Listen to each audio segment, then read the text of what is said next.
The J. Michaels Show. Well, let's get this episode going. We've got James Morrison back with us. James, how are you doing? I'm doing good, J. Michael. Nice to see you. Nice to see you, too. And what have you been doing lately? Well, let's see. The latest thing I did was a new play up at the Ojai Playwrights Conference here in Ojai, California, where I live. Mm-hmm.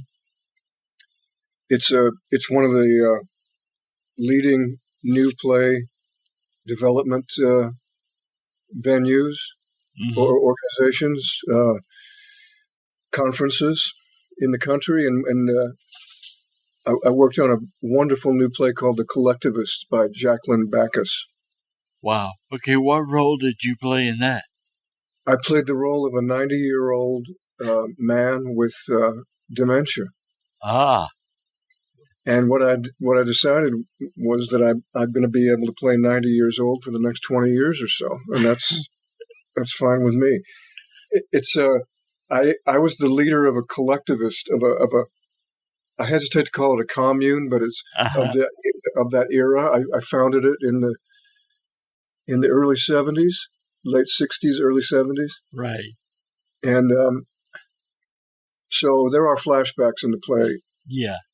To a younger man, but several scenes of when I was 90 years old and suffering from dementia. So it was a great cast, wonderful director Andrew Scoville is married to the playwright, and it was a great success. We helped her with her play, and I wish her the greatest success with it.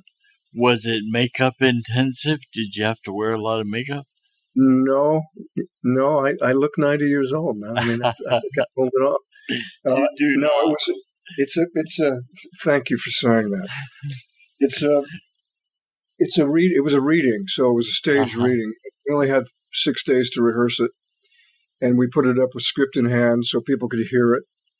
She rewrote extensively through the 6 days. They did 6 plays, if I'm not mistaken, in this conference. And they were all staged readings in a beautiful 400-seat theater here in Ojai. Yeah. Well, what was the first play you did? Let's go back. In my life? In your life, yeah, your first play. The first play that I did was, in fact, I think I still have hang on a sec. Sure. He's going to go and grab something. I'm going to grab something. Play. Oh, man, I can't. I usually have it right here. Yeah. Because it reminds me of my humble beginnings. It was a Anchorage Community Theater in Anchorage, Alaska, where I grew up. I was 18 years old, I think. Okay. And I did a production of A Cry of Players by William Gibson. This was right out of high school, I guess? I was still in high school. Oh, okay. I was in my last year of high school. So you're a senior. Maybe I was 17. Yeah. 17 or 18. And I was playing Will Kemp, who was one of Shakespeare's players in his company of actors. The play is about Will Shakespeare, young Will Shakespeare, when he comes to town with. Actually, we come to town and he sees us, and that's when he decides, according to this play, that he wants to be in the theater and write plays and do all that. Wow. So that was I was so shy back then. I was so shy, man. I was kind of a class clown through my school years, but if you put me in front of people, right, I was very soft-spoken and So I remember the director, because I had to play the part of an actor, right? A great voice and deep, You had to be out there. I was a kid. I was 18 years old. I remember the director. I mean, I'm sure the director couldn't even hear me 5 feet away. Huh. So They didn't use microphones and things like that back then. No, none of that stuff. Anyway, I fell in love with it. I fell in love with it. I found my calling from that moment. And then Hollywood came knocking. What was your first production? Yeah, they've been beating down my door ever since. Well, I know how it is nowadays. It's hard for actors to get jobs. And you still audition, right? Oh, sure, yeah. Yeah, much to my chagrin. I mean, and the weird thing is I just got an audition today for a project that I probably shouldn't talk about, but so I won't. But I've done this part that I'm auditioning for. Uh-huh. I don't know, in the last 40 years, probably a dozen times. Wow. And yet they're, and I've got the tape to prove it, Yeah. But they still want you to audition. So, so I will. That's how it's done. So do you think that you'll be doing another NCIS soon? No, I don't think so. No? I think I've worn out my welcome there. I've done too many already. Law and Order. What about that one? I don't know. Are they still doing those? I guess, yeah. They still do it. That show's been on since I think I've been alive. I don't know. Sure, it's been on forever. It is. I don't know. I mean, I don't know. I think I've worn out my welcome there too, actually. Well, I want to take a moment and go way back. I remember seeing you for the first time and knowing who you were from Space Above and Beyond. Now, I want you to talk a little about that series. Well, what are your memories? My most recent memory is that I just, in fact, saw Glenn Morgan and his wife, Kristen Cloak Morgan. Mm-hmm. Glenn was the creator of the series, and Kristen was one of the leads on the series with me. Mm-hmm. And I just saw them. They came up to see the play I did at the Playwrights Conference. We just had dinner a week ago. We're still pals. Yeah. 30 years later. You and Tucker are still friends? Sorry? Tucker Smallwood? Oh, Tucker, yeah. Tucker's still a friend, sure, yeah. Y'all play golf, right? We have played golf in the past. I guess it's been a couple of years now, but yeah, I love Tucker, yeah. Yeah, he's great. We're all friends. The cast is still very close. Yeah. Yeah. Do you have any, funny stories from the set from back then shooting that? Let's see, funny stories. The funniest... No, I don't. I guess the funniest part was that we were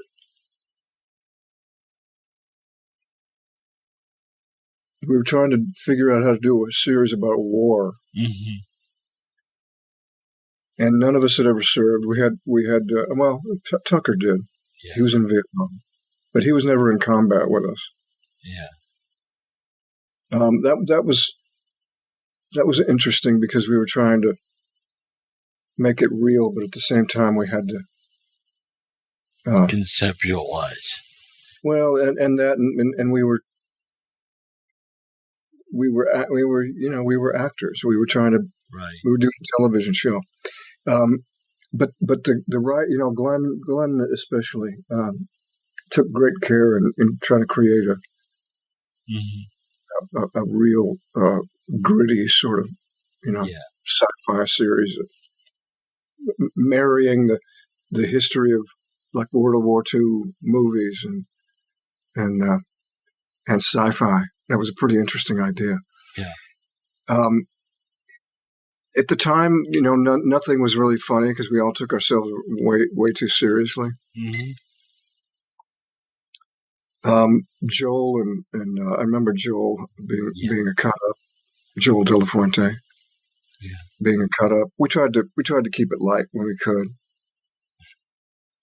It was great fun. We loved each other a lot. Was it difficult working with any of the special effects or the costumes? No, the Chig aliens. No, it wasn't difficult. The one part that I remember was difficult was, we were taking enemy fire. Yeah. And so, and man, I've seen war movies since that, some of the things those actors had to go through. I mean, what we were doing paled in comparison. Yeah. But when you're in a foxhole being fired at, and then all of a sudden somebody throws dirt clods in your face. Right. And you're not expecting it. I mean, listen, it's easier than a real war. Yeah. But, when you're doing that all day, it can be. But again, the only time I really complained was when we were working one day and I had to jump over Rodney Rowland. Mm-hmm. We were in a foxhole, and so a bomb hit, I think, and I jumped over him and I landed on his rifle in my rib cage and broke a rib, and so I had to spend the whole day, the rest of the day, shouting and shouting over the bombs and stuff with a broken rib. I went to the director who'd served in Vietnam, actually, Tom Wright. Yeah. And I said, man, I don't know. I think I broke my rib. I can't take a deep breath. And maybe I need to go to the doctors. I mean, I've never broken a rib, but if you ever have, it's pretty painful. And he just looked at me and said, what are they going to do? Tape you up? And they're not, get back in the... Get back in there and do it. No nonsense guy. He didn't care. He'd been to Vietnam. Yeah. We were just making a TV show. All right. The other time, which was kind of funny, and I was the old guy in the cast. I mean, I was 40. Yeah. I was 40 years old. The rest of them were in their baby 20s, Yeah. We were being chased by the Chigs, who were the alien enemy. And I turned around to fire behind me, and my foot caught in a root on the ground. We were on location somewhere out in and it blew my ACL out, tore my ACL ligament. I didn't know it at the time, but I heard a pop that was as loud as any of the gunfire that was going off. Yeah. And so for the rest of the season, I think that was like episode number 18, maybe 19. We did 24. Yeah. 23. Yeah. For the rest of the season, I had to work with a torn ACL because I couldn't have it reconstructed until after we quit shooting. That must have been painful shooting that series. I mean, you had a broken rib and then you had your ACL torn. Jeez. Yeah. You were in bandages the whole time. I'm lucky I made it out. I know. Well, back then, I remember just as a viewer, being a huge Star Trek fan. I love Star Trek. And so something new sci-fi coming on television was so exciting. And it was like, I remember with friends looking at that series and thinking, give it a couple of seasons and this is going to have the same following Star Trek has. Yeah. And I think that would have been the case, yeah. Yeah, I think that if it had kept going, it only went one season, right? Yeah, that's it. Yeah. When did you find out that it was canceled? We found out, I think we read it in the newspaper, actually. Oh, wow. After the series had ended. We were Joel De La Fuente and I were at my house watching the last episode. And all of a sudden, he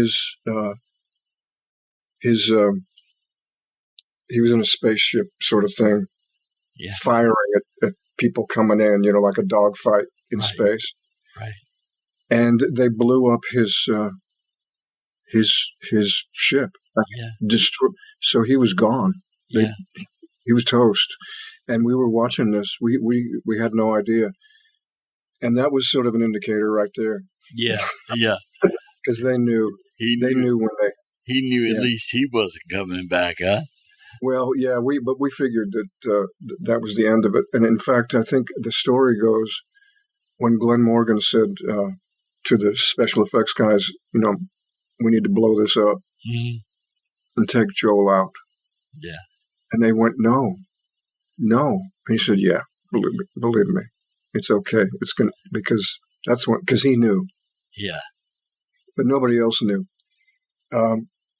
So that was sort of how we knew. And it was such a shock that I burst into laughter when I saw it, and the look on Joel's face, because he just saw himself be killed, and his friend was laughing. Yeah. But anyway, we knew then that it was over. Oh man.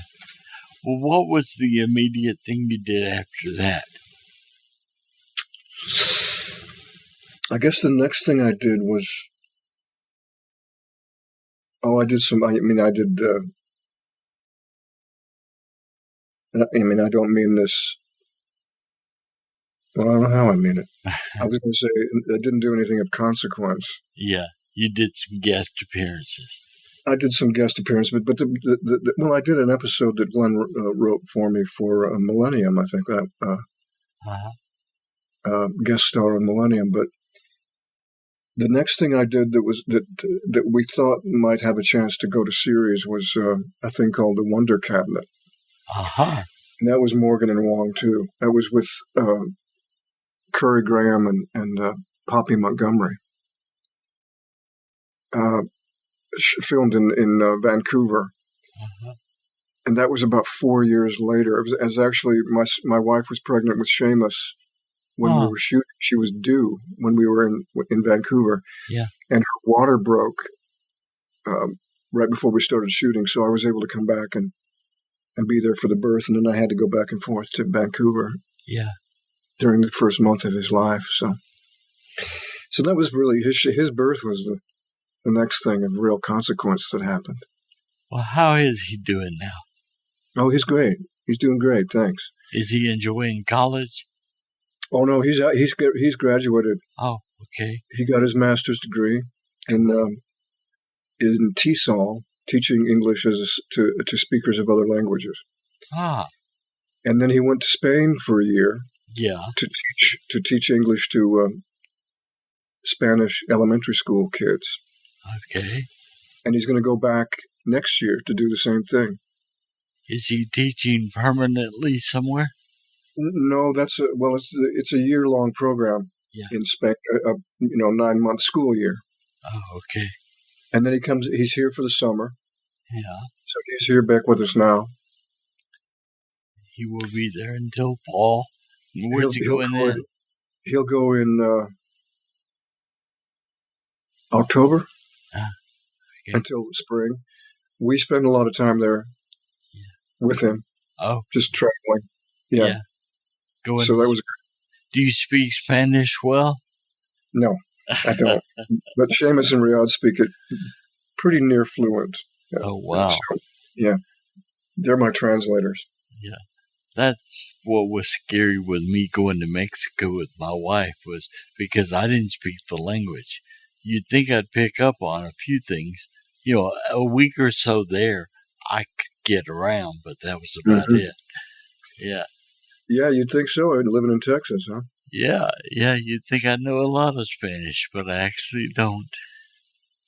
Does your wife speak? Oh, she's fluent. She's from Mexico City originally. Oh, okay. Yeah. Wow. Yeah. So you were okay then? Oh, I had my translator with me. Yeah, she would help me along the way. Okay. She's holding up a sign. She wants you to talk about 24. Okay. Ian Buchanan. Okay. So how'd you get that role? I auditioned. Yeah. I went down to the casting director, Deb Manwiller and Peggy Kennedy, casting directors. Mm-hmm. And I read, I was sitting there with every other actor my age. Mm-hmm. I knew a lot of them. Something that I wanted to ask you, Kiefer Sutherland, is a musician also. So are you. You're an excellent guitar player. In fact, I envy you. I look up to you as a guitar player. Oh, thanks, man. Have you guys ever played together? No, we never have. That would be awesome. Yeah, I think it would. I mean, I talked to him a couple times, about guitars and stuff when I was working with him, but because I know he collects guitars. Yeah, you don't see him now much at all. No, I haven't seen him. I haven't seen him since I left the show. Yeah. Oh wow. Yeah. Yeah. So, him being the star of the show, I guess he was very busy. So during the production of 24, were you close friends? Oh, no. No. We pretty much kept to ourselves for the most part. Uh-huh. Every once in a while, when we were working together, of course, we would our paths would cross. Yeah. But we never got close. So that happens. Yeah. A lot of people you work with, Did you meet? Let's see. Your wife was on that show, right? Oh no, that was you're thinking of Xander. That's Brooklyn. it. Yeah. Because we had the same job. That's it. Yeah. And he was white hair now. He was the one before you, or after you. He was a couple of guys before me, I think. Oh, okay. In terms of in terms of being in charge of CTU, yeah. Yeah. But now, we never worked together. You've never worked together? No. In fact, we one time we were in touch through I think Facebook or Instagram or something, and we said, you know what, we have to, because we didn't know each other. Uh-huh. We need to get together and have coffee or something. And so we did. Great. And we met up in Larchmont in LA. Had a nice, I think it was like a 2.5 hour lunch. It was great. Wow. Yeah. Yeah, we hit up. Yeah. I could have sworn the two of you were in a movie or something together. No, you'd think so. You're right. I mean, yeah. Yeah. It just seemed like it. So you're doing 24. How did you find out that you were no longer on 24? Well, I got the phone call, from Howard Gordon. The one they said, I hate to make this call. And I said, man, I bet you do. I hate for you to have to make it. But you know it's coming because it's from the time you start, it's coming. Well, most people only did one season anyway, right? And it was considered one day on the show. Right. Yeah, a lot of people did that. Yeah, I was very fortunate to that they kept me around for as long as they did. Yeah, you did. I did a great job. 60-something episodes or something. Wow. Yeah, a couple of seasons, I guess. Three, I think 4. 4. Wow. Okay. Yeah, that was they were good to me. I'm grateful to them for that. You said earlier that you wore out your welcome on NCIS. What happened there? Oh, I think I've played 2 different parts on the original one. Yeah. And then 2 completely different characters. Yeah. And then I did one in Hawaii. Yeah. I guess there's a couple of more. I don't know. Are there more? I think. Did you do Los Angeles? No, I never did that. I never did that one. Okay. I was thinking there was one. I was thinking there was one that started on Los Angeles and then ended up in Hawaii. Oh, I think maybe that was a spin-off from that. But, there was one in New Orleans, too, wasn't there? Yeah. There was a show I never there. did that. I never did that one. I wanted to do. I love New Orleans. Yeah. Yeah. Yeah, I never did that one either. So I don't know. I guess I joke when I say I wore out my welcome, but Well, you said 3 times is pretty good. You said you really wanted to. Is there some show out there right now that you would just die to get on it? Yeah, we enjoy The Pit. The Pit? Yeah. Okay. Yeah, I've auditioned for The Pit a few times. Hasn't worked out yet, but maybe I'll fool them into thinking I'm right for something yet. You never know. Oh, I'm sure that'll come eventually. I hope they go a long time because, it seems to be taking a long time for. Yeah. Yeah. Yeah. Is there a movie you'd like to do, or do you have an idea of a script for one? Oh, yeah, I've written a couple of movies that I'd love to see made. So how do you go about pitching a script to a studio to make a movie? What is I have no idea. Jack, can you tell me? I don't know either. I wouldn't know where to begin. I think the most important thing is you have to have an agent that can get you in a meeting. Right. I don't happen to have that. Oh. So if there are any agents watching this, So you don't have an agent at all, or you don't have I don't have a literary agent. Okay. All right. Yeah. So you do everything yourself. You pitch yourself. You do all your auditions. You set it. Oh no! I have a talent agent. I mean, I have a theatrical agent. Oh, okay. Manager. What I don't have is a literary agent who can pitch me to a studio or to a producer. Yeah. That would be great. Any plays that I've had produced, have happened without the help of an agent. So, wow, that's kind of amazing. Most people have somebody; they have their people. I'll have my people call your people. Yeah, I don't have those people. You don't have people.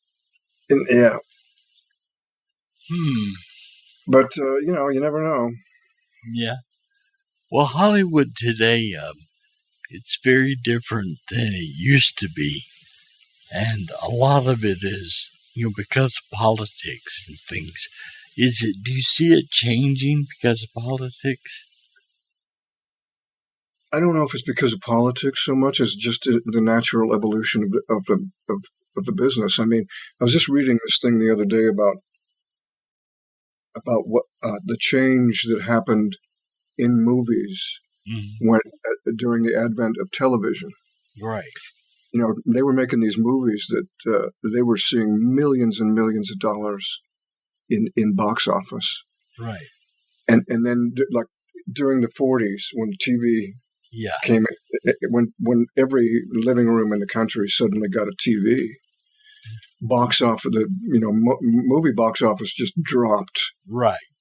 By 1,000%. I mean, I'm no mathematician, but if it goes from millions and millions to hundreds of millions to then 12 million, right? Just because of TV. So as a result, the studio started making movies that couldn't be shown on TV. Right. So they had to go to the movies to see the Panavision, movies and the big screen stuff. And I think, that's just a natural evolution of art, of cinematic art. And so I think we're going through that, man. I don't think it's any different. It's a shame that we're no longer able to go into the room for instance, to meet people for auditions. Uh-huh. But, when we did our movie Showing Up, about the audition. In fact, here it is. Let me see if I can. I'm backwards. Yeah, there's the right there. We talked to a lot of actors from like Pat Hingle and Eli Wallach. Right. From that era of actors. And man, when they would audition for stuff, they didn't even audition. They didn't have auditions. They didn't have cast directors. They would go to producers' offices. Right.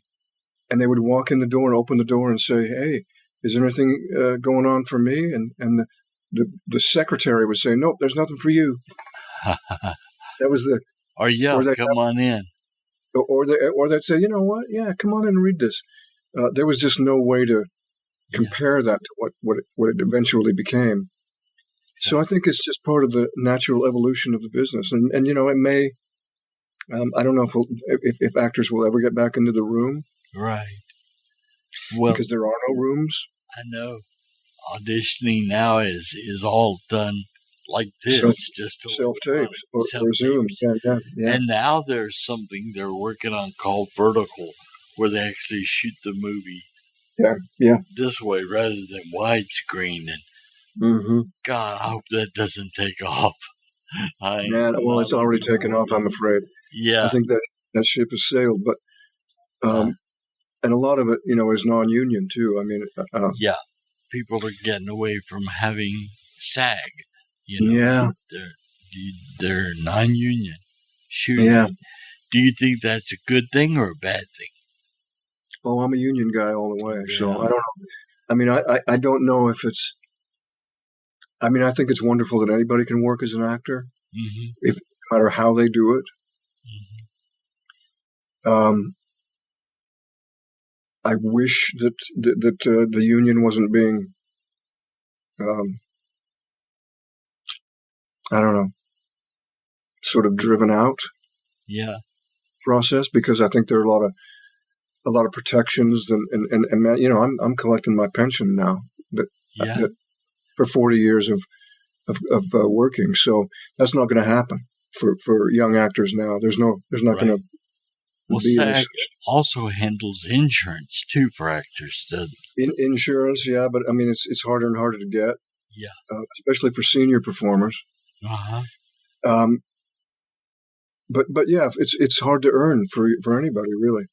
So if you're not, if you're not working union, you're not going to get that. And it's a great insurance. Yeah. It really helped us to have that when Seamus was sick. So I'll always be grateful for that. But there are lots of other things too, just protections on the working conditions. Right. That you don't get if you're not, you can't call the union rep and say, hey, they're making us breathe this stuff that's going to kill us. Are the dues going up or coming down? Their dues are expensive for SAG. Well, it depends on how much money you make. The more money you make, the more dues so it's kind of a. Yeah.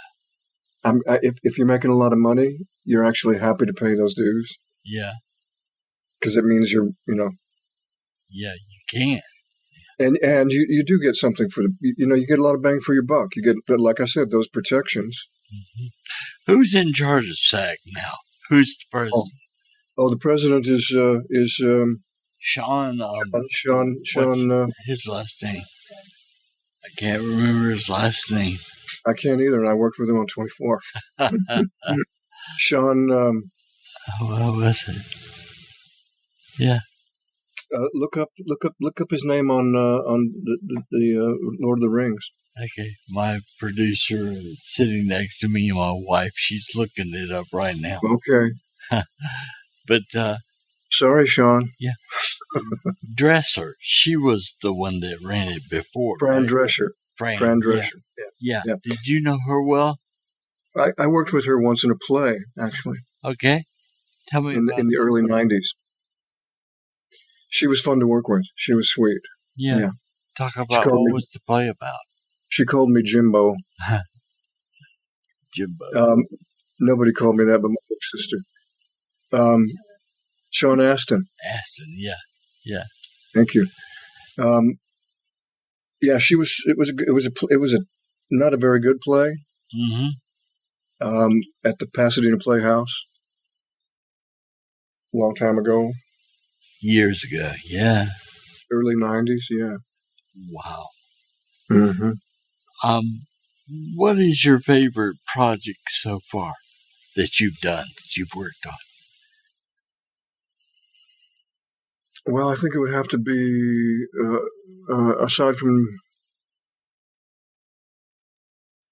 24 for the obvious reasons. Yeah.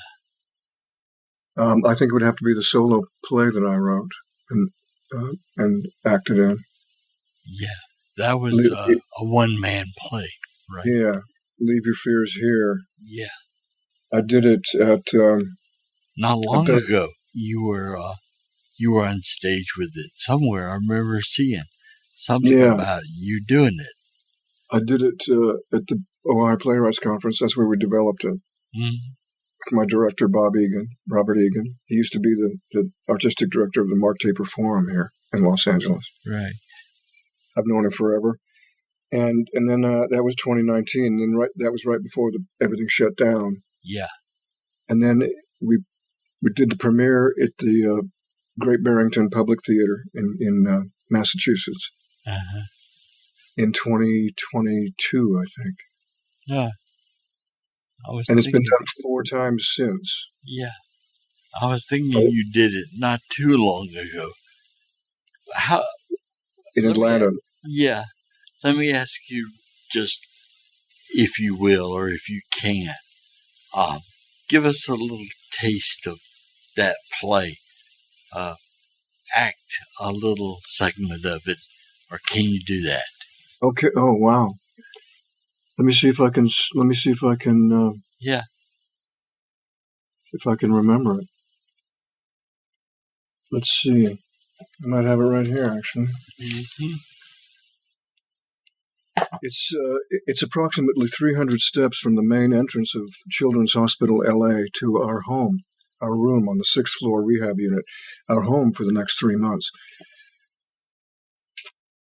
I can only approximate the number of steps because even though I walk it what seems like dozens of times a week, I can never finish counting. I always get distracted along the way. It's a public hospital, so on any given day, scores of kids of all ages, sizes, and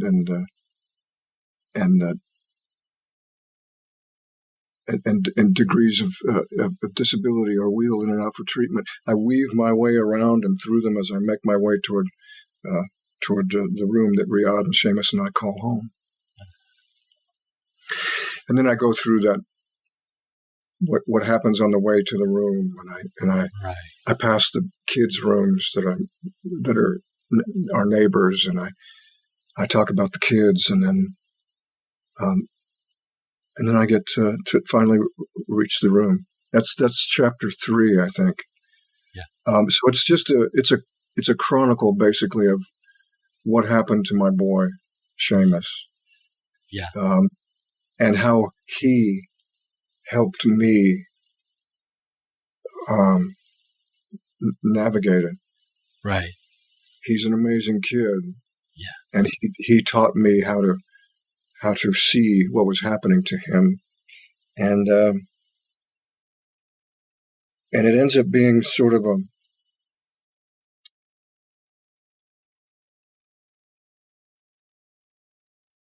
call, a declaration of a oneness, and how that interconnectedness that we have as human beings is essential to help us get through this life, and we can't do it alone.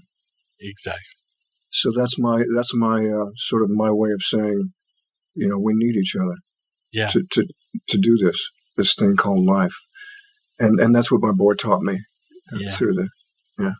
One of the things with your play is you can definitely tell or see the love that you have for your son. It's just written all over everything you're doing, and I think that's wonderful. Yeah. Well, thanks. Yeah, it's the thing that drives me. He's my main inspirer. Yeah. I kind of wish I knew him.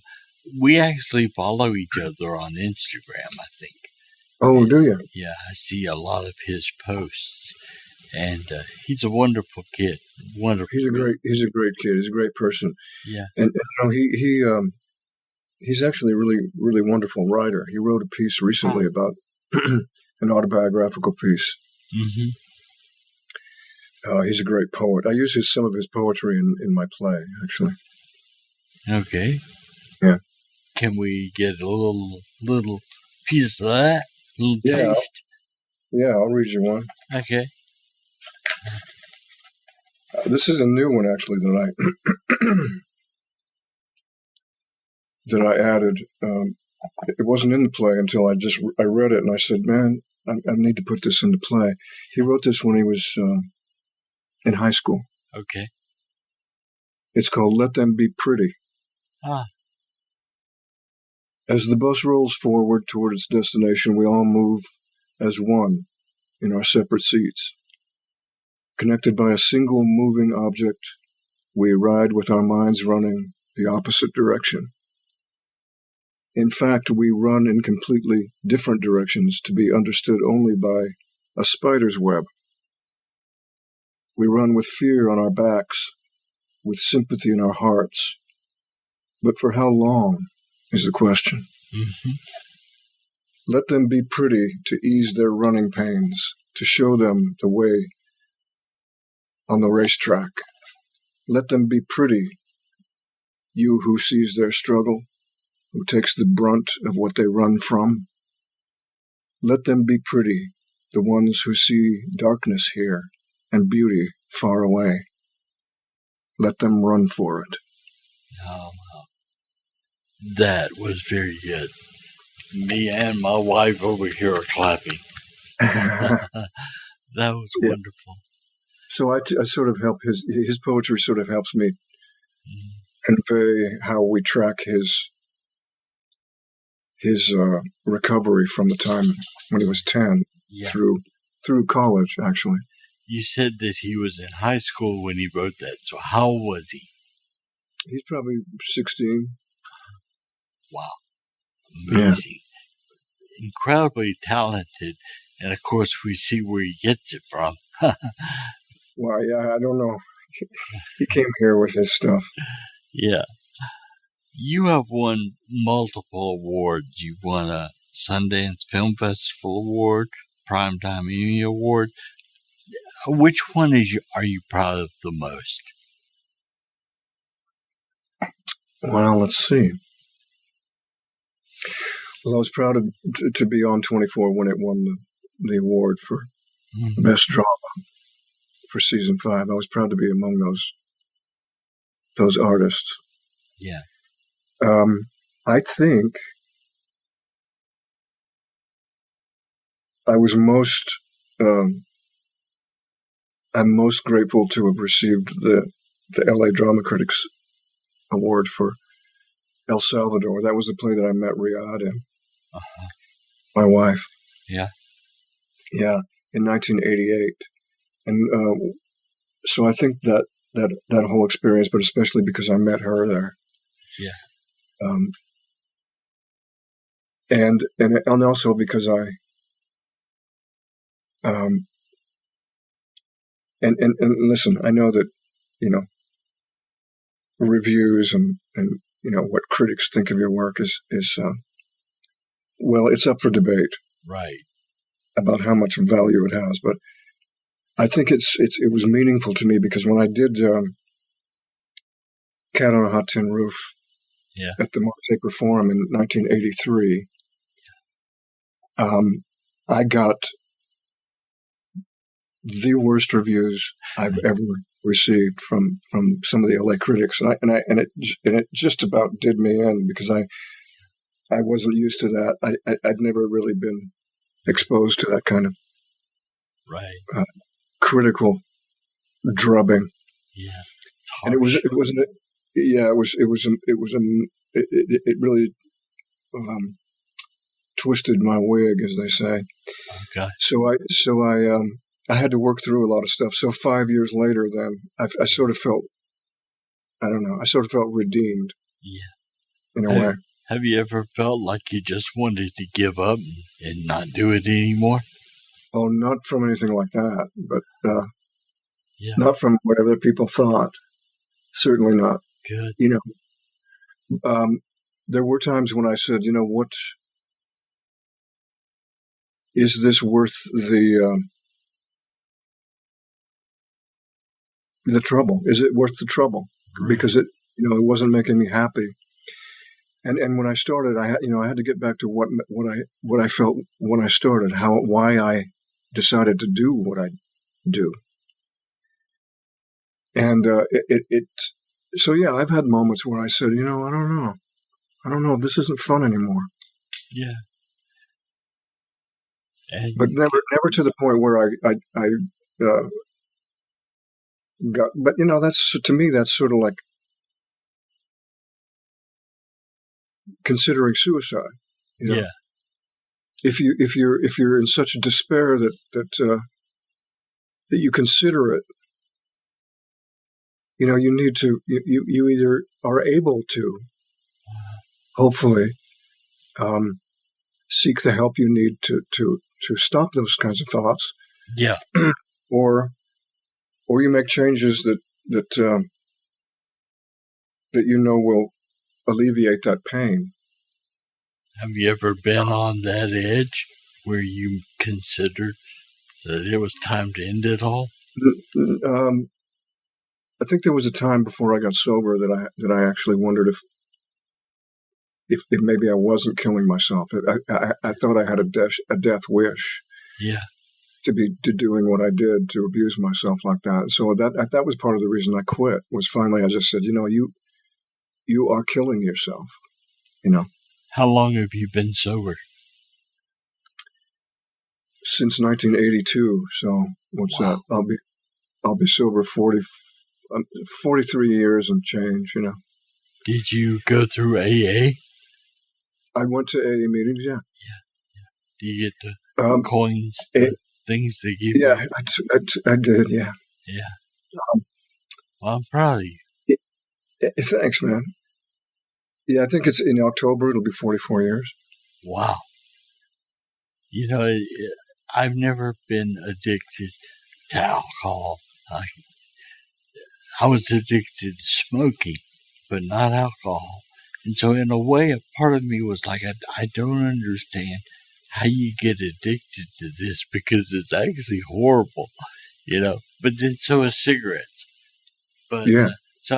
I guess I've always had a kind of a problem with understanding alcohol addiction and what it's about. I was addicted to tobacco too. Yeah. I have an addicted personality, so. Oh goodness, I like to think that I don't have, but I was addicted to smoking, and that might have had something to do with my stroke. I think it might have. Yeah. When did you quit? Last year. Oh, so you've been like a recent. Yeah. So it was just before I had my stroke.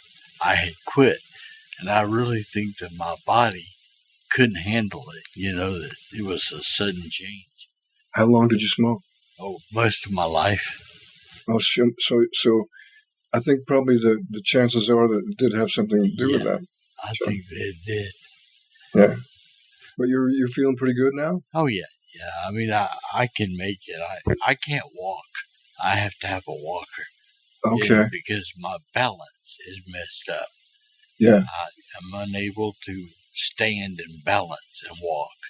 Okay. And I shake a lot, but I'm okay. I get through the day, But you're improving. So yeah. So yeah. Oh, good. That's because good. I keep pushing. I do this show. I'm not going to quit. I'm not going to let it get me down. So you still in rehab?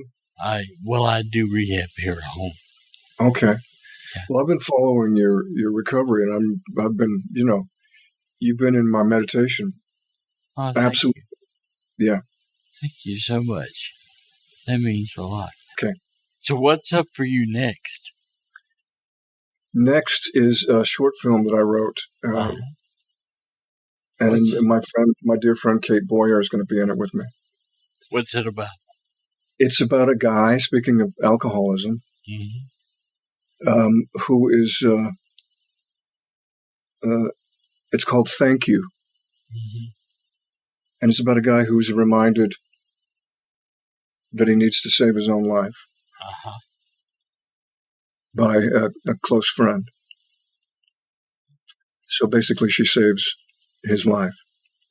And it's probably going to be about 5 minutes long. So I cut right to the point, Yeah. A 5-minute movie. 5-minute movie. Yeah. Why not why not play it out a little bit more? You want me to do? Well, I mean, I don't want to spoil it for you. I don't want to, Yeah. Okay. Spoiler alerts. Yeah, we don't want to do that. Yeah. All right. But yeah, I've got some things coming up. I'll definitely keep you posted. And when they do come up, and when they are ready to be promoted, I will reach out and we will do this again. Oh, yes. Because I really enjoy spending time with you and your beautiful producer wife. I enjoy spending time with you too and talking and just hanging out. And, yeah. This is fun. Thanks, buddy. Yeah, thanks to you, buddy. So, okay. All right. Someone wants to follow James. Where's the best place online? Is it Instagram or someplace to follow you? I think it's Instagram. I think James Morrison Official. Isn't that what it is? I think so. Yeah. Yeah. We'll put a link under here.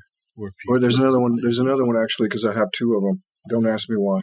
At L. James Morrison, E.L. James Morrison. Okay. The James Morrison, yeah.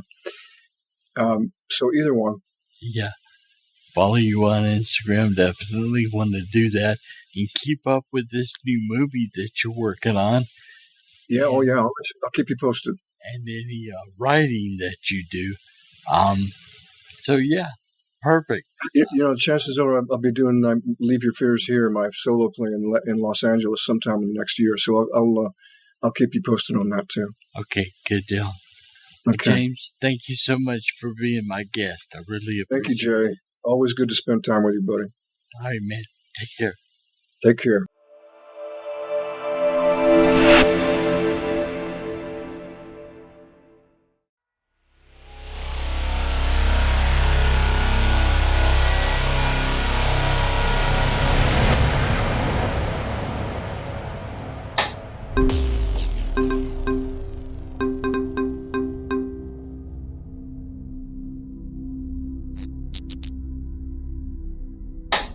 Goodbye.